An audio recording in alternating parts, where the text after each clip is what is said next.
మీ ఎలాంటి వ్యాపార ప్రకటనలకైనా వెంటనే మా ఛానల్ సంప్రదించండి. అందరికి నమస్కారం. నేను శిరీష. ప్రస్తుతం మనతో పాటు ఉన్నారు ప్రముఖ తంత్ర జ్యోతిష్యులు, జ్యోతిష్య రత్న, జ్యోతిష్య సామ్రాట్ చింత రుక్మందర్ రావు గారు. గురుగారితో మాట్లాడదాం. నమస్కారం గురుగారు. మాతృదేవోభవ, పితృదేవోభవ, ఆచార్య దేవోభవ. ఓం నమో మాందేశ్వరాయ నమః. అందరూ బాగుండాలి, అందరికీ మంచి జరగాలి. గురుగారు, ముఖ్యంగా ఈ ఫిబ్రవరి మాసంలో విశేషంగా సింహరాశి వారికి ఎలా ఉండబోతుందంటారు? ఎలాంటి జాగ్రత్తలు తీసుకోవచ్చు అంటారు? ఈ ఫిబ్రవరి మాసంలో పంచగ్రహ కూటమి కూడా ఏర్పడుతుందంట. మరి దీని ప్రభావం సింహరాశి వారికి ఎలా ఉంటుందంటారు? అలాగే ఈ మాసంలో విశేషంగా శివరాత్రి కూడా ఉంది. సో ఓవరాల్ గా చూసుకుంటే సింహరాశి వారికి ఎలా ఉంటుందంటారు ఈ మాసం అంతా?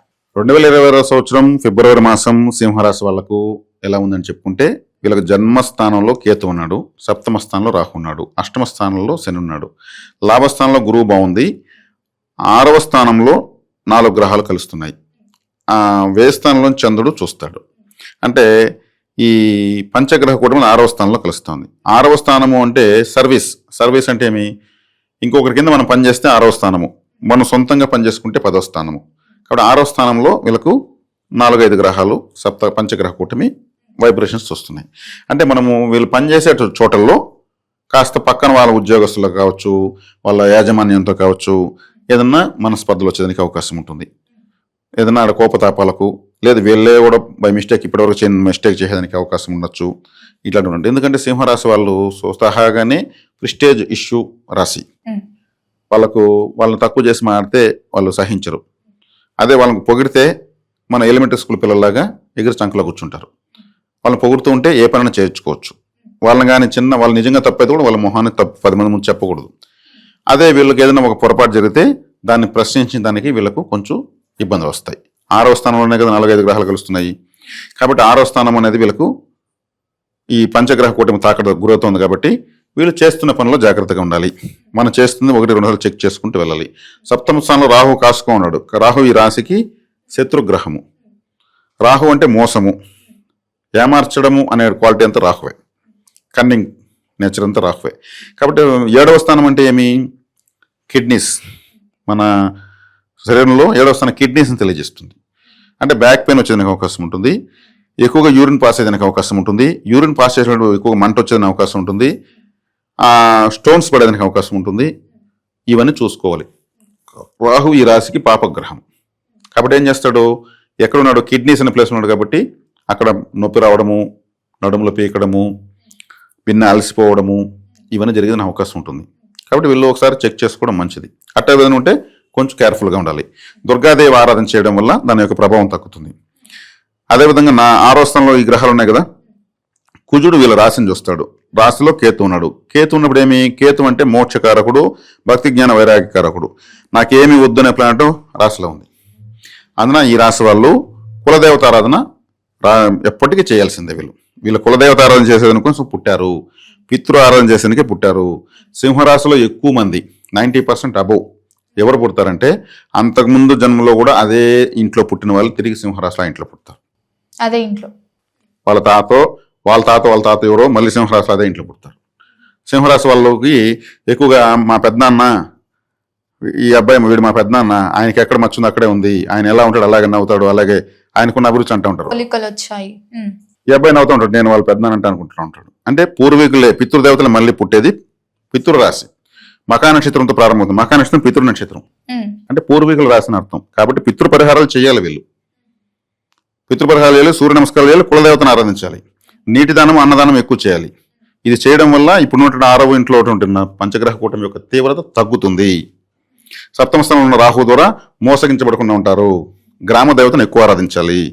గ్రామ దేవత ఏం ఆశిస్తుంది? నిమ్మకాయలు, కొబ్బరికాయలు, గుమ్మడికాయలు, ధూపము లేదా అగరబత్తులు ఇట్లాంటివి ఆమాశించింది. అవే ఎక్కువ కనిపిస్తూ ఉంటాయి గ్రామ దేవతల దగ్గర. చక్కగా వెళ్ళి సమర్పించేసి బయలుదేరుతూ ఉంటే ఏ సమస్యలు రాకుండా ఉంటాయి. కాబట్టి సింహరాశి వాళ్ళు లాభంలో గురుగ్రహం ఉంది సింహరాశికి, అదొక మంచి బ్లెస్సింగ్ వీళ్ళకు. ఆ జన్మలో ఈ కేతు ఉన్నాడు కాబట్టి వీళ్ళు కానీ తక్కువ చేసి మారితే పోలేస్తారు. అది ఎంత పెద్దదైనా కానీ, నాకెంత ₹1,00,00,000 నాకు అవసరం లేదు అనే మాటలంతా వచ్చేది కేతు అనిపిస్తాడు. అంటే తునప్రాయంగా వదిలేస్తారని అర్థం. ఒక పెద్ద డాక్యుమెంట్ అనుకుంటే నవ్వుతుందని మంటలు వేసి కాల్ చేస్తారు. ఆ కేతువు అదేం శాశ్వతం కాదు అనిపిస్తాడు. కాబట్టి వీళ్ళు ఈ రాహు ద్వారా కేర్ఫుల్గా ఉండాలి, శని ద్వారా కేర్ఫుల్గా ఉండాలి. కాబట్టి ఎక్కువగా ఇప్పుడు ఈ మాసం శివరాత్రి ఉంది కాబట్టి ఈ సింహరాశి వాళ్ళు సూర్యోదయం ముందులే సూర్య నమస్కారాలు, సూర్యాస్తమయ సమయంలో నంది సేవ చేస్తే ఇంకా అన్నీ దిగదుడిపే. అది చేస్తూ వస్తే తెలుస్తుంది, ఏమి జరగనంటే అన్నీ జరుగుతూ వస్తాయి. కాబట్టి శివరాత్రికి విశేషంగా వీళ్ళు, అంటే సూర్యుడు ఈ రాశికి అధిపతి, సూర్యుడికి ఆ శక్తిని ఇస్తా ఉండేది శివుడే. సూర్యుడికి అధిష్టాన దేవత రుద్రుడు. ఆ రుద్రుడు అంటే ఎవరు? శివుడే. కాబట్టి ఆరుద్ర నక్షత్రం రోజు శివాలయానికి ఖచ్చితంగా వెళ్ళాలి. ఆరుద్ర నక్షత్రం రోజు శివరాత్రి రోజు లింగోద్భవ సమయంలో వీళ్ళు చక్కగా స్వామివారిని దర్శించుకోవడము, శివుని యొక్క సేవలు తరించడం చాలా చాలా మంచిది. ఈ సంవత్సరం అంతా కూడా ఇంకా కూడా ఎన్నో నెలలు ఎన్నో గ్రహాలు మారుతూ ఉంటాయి కాబట్టి వాటన్నింటి నుంచి తాకడ నుంచి కూడా కాపాడబడతారు. గురుగారు, ఓవరాల్ గా చూసుకుంటే ఈ మాసంలో ఈ సింహరాశి వారికి ఆర్థిక పరంగా ఎలా ఉంటుందంటారు? ఆర్థికంగా బాగానే ఉంది. ఈ 6వ ఇంట్లో వీళ్ళు చేస్తున్న సర్వీస్ అనేటువంటి ప్లేస్లో ఇబ్బందులు ఉన్నాయి. ఆర్థికంగా ఎందుకు బాగుందంటే లాభంలో గురువు ఉన్నాడు కదా. లాభంలో గురువు ఉంటే ఫైనాన్షియల్గా ఏదో ఒకటి అడ్జస్ట్మెంట్ చేస్తుంటాడు. వ్యక్తిగత జాతకంలో వ్యతిరేక పరిస్థితులు మనకు తెలియదు. గోచారాన్ని మనము హామీ ఇస్తున్నాం. ఈ గోచార ఫలితాలు వీళ్ళకు చాలా అనుకూలంగానే ఉన్నాయి. ఈ పంచగ్రహం కొంచెం గందరగోళం ఉంటుంది. అప్పుడప్పుడు అటువంటి కూడా రావాలి, కొన్ని విషయాలు తెలియాలి, పడినప్పుడు తీవ్రత తెలుసుకోవాలి. అందుకే మనకు గ్రహాలు అటు ఇటు వస్తూ మనుషులకు నేర్పిస్తూ ఉద్ధరిస్తూ ఉంటాయి. గురుగారు, ముఖ్యంగా చూసుకుంటే మరి సింహరాశిలో ఉన్న వారికి కుటుంబ వాతావరణం ఎలా ఉంటుందంటారు ఈ మాసంలో? కుటుంబ వాతావరణంలో కూడా గందరగోళం ఉంటుంది. ద్వితీయాధిపతి 6వ ఇంట్లో వెళ్ళి పంచగ్రహ కూటంలో ఉన్నాడు. వీళ్ళు చేసే కొన్ని పొరపాట్లు, బయట వచ్చేటువంటి కొన్ని మిస్టేక్స్ వల్ల ఇంట్లో వాళ్ళు నిలదీస్తారు. అప్పుడు వీళ్ళు ఏమనుకోవాలి? ఇంట్లో వాళ్ళని కోపగించుకోకూడదు. మనం బయట ఎవరితో ఈ గొడవ వస్తే 10 మంది తెలుస్తుంది. అదే ఇంట్లో వస్తే 4 గోడల మధ్య సమస్య పోతుంది. బయట రావాల్సింది కంప్రెస్ అయ్యి ఇంట్లో వచ్చిందని హ్యాపీగా ఫీల్ అవ్వాలి. అందుకే ఎప్పుడు మీరు ఇంట్లో గొడవలు వస్తే బయట రానందుకు ఆనందపడాలి, బయట రావాల్సిన ఇంట్లో వచ్చింది సంతోషపడాలి. ఎందుకంటే బయట తెలియదు కాబట్టి, ఇంట్లో జరిగింది బయటకు తెలియదు కాబట్టి. అవును, ఇంట్లో గొడవ వచ్చిందంటే ఇదే కూడా వీధిలో వస్తే నవ్వులు పాలవుతాం. ఇంట్లో వస్తే వాళ్ళ సమస్యలు వాళ్ళ మాట, ఈరోజు కొట్టుకుంటే రేపు ఒకటి అనుకుంటారు బయట వాళ్ళు. కాబట్టి ఎప్పుడు కూడా మన సమస్య బయట బహిర్గతం అయ్యేటువంటి సమస్య అది చిన్నదయ్యి ఇంట్లో ఒక చిన్న గొడవతో ముగిసిపోతే అది టీకప్పులో తుఫాన్ అయిపోవాలంతే.